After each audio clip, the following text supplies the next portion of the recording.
بس بات یہاں پہ گنبد خضرا کی نہیں ہے. مولانا احمد رضا خان نے اگر نانا کی بات کری ہے تو نواسے کی بھی بات کری ہے. آگے وہ لکھتے ہیں کہ اسی طرح سنتے رہو. آگے وہ لکھتے ہیں اسی طرح امام حسین کا روزہ بنانا. بولو سبحان اللہ. کہتے ہیں کہ اسی طرح روزہ النور شہزادے گل قبا حسین شہید ظلم و جفا صلوات اللہ علیہ، وہ کہتے ہیں کہ امام حسین کے روزے کی نقل یعنی کہ کربلا کی نقل بنانا اور اس میں نیت کرنا، تبرک رکھنا، نیاز فاتحہ نظر نیاز کرنا. اعلیٰ حضرت مولانا احمد رضا خان لکھتے ہیں یہ حلال ہے، حرام نہیں ہے، یہ جائز ہے، ناجائز نہیں ہے. کتاب کس کی ہے یہ؟ تو اب مجھے بتاؤ اعلیٰ حضرت کے ماننے والے کون ہوئے؟ وہ جو زکات پہ پلتے رہے وہ، یا جو حسین کا صدقہ کھاتے رہے وہ؟ فیصلہ آپ کرو، میں کچھ نہیں بولنے والا. اب یہ بخاری شریف انہوں نے ایک حدیث پڑھی، کہا کہ حالت جنبی میں والے زمانے سے تازیہ اٹھایا جا رہا ہے، زمانے سے تازیہ اٹھایا جاتا ہے محرم میں. شانیاز بے نیاز کا آستانہ جا کے دیکھ لو، وارث پاک کا آستانہ جا کے دیکھ لو، خواجہ غریب نواز کا آستانہ جا کے دیکھ لو، محبوب الہی کا آستانہ جا کے دیکھ لو، کچوچا شریف کا آستانہ جا کے دیکھ لو، ابو الہی سلسلے کا کوئی جا کے اپنے شیخ کے آستانے پر جا کے دیکھے، افتخاری سلسلے کا کوئی جا کے اپنے شیخ کے آستانے پر جا کر دیکھے، سلیمی سلسلے کا کوئی جا کے اپنے شیخ کے آستانے پر جا کر دیکھے. سب کے آستانوں پر حسین پاک کا تازیہ اٹھایا جاتا ہے اور ہم خانقاہی ہیں.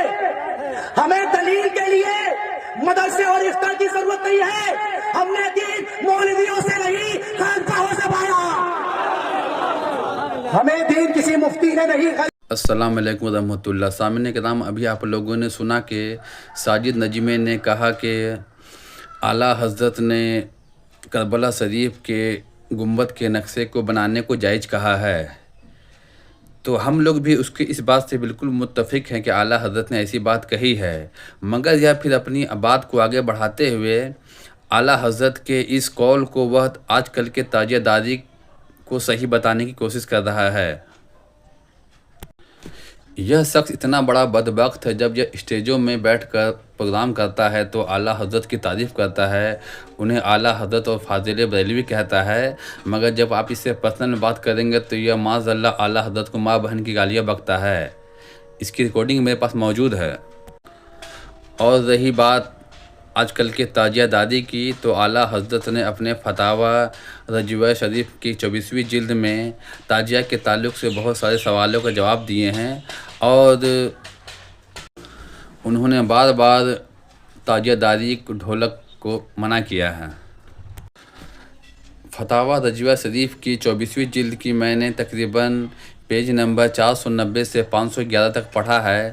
اس میں لگ بھگ ہر جگہ پر تاجیہ کے تعلق سے ہی سوال و جواب ہیں.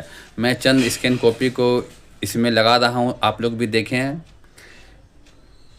جلد کے ساتھ پیج نمبر کے ساتھ میں نے حوالہ دیا ہے. اور رہی بات تاجیہ بنانے اٹھانے کی، تو بھائی جس کو جو کرنا ہے وہ کرے، مگر وہ اپنے کاموں کو اعلیٰ حضرت کے طرف منسوب کر کے ان سے جائز ثابت نہ کرے. ایسی ہی مکاری 2-3 سال پہلے سنابل حسمتی نے کی تھی کہ اس نے اعلیٰ حضرت کے طرف منسوب کیا تھا اور کہا تھا کہ اعلیٰ حضرت نے تاجیہ داری کو جائز کہا ہے. اور پھر اس سے آگے بڑھتے ہوئے اس نے یہ بھی کہا تھا کہ فتاوی عالمگیری میں ڈھول بجانا جائز ہے.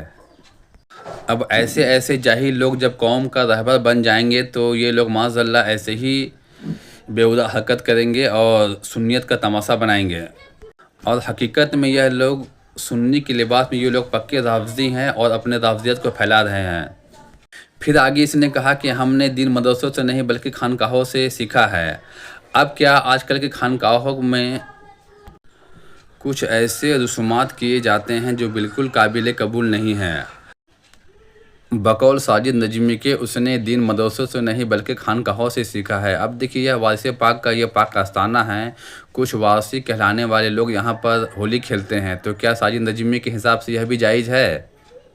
لوگ کیا دعا کرنا چاہیں گے جو آپ کو دیکھ رہے ہیں؟ جی آپ بولو، آپ ٹھیک ہے. دعا کرنا چاہے کہ خواجہ غریب ہر کسی کو ایسی نوازے جیسے ہم لوگ دھوم دھام سے، ہر کوئی ایسی دھوم دھام سے اور ہر کسی کی پریشانی ہر بلا دور جائے. ٹھیک ہے. نام کیا ہوگا آپ کا؟ میرا نام ترانہ خان ہے، میں حیدرآباد سے ڈانسر بات کری، ترانہ کی. ٹھیک ہے، بہت بہت شکریہ.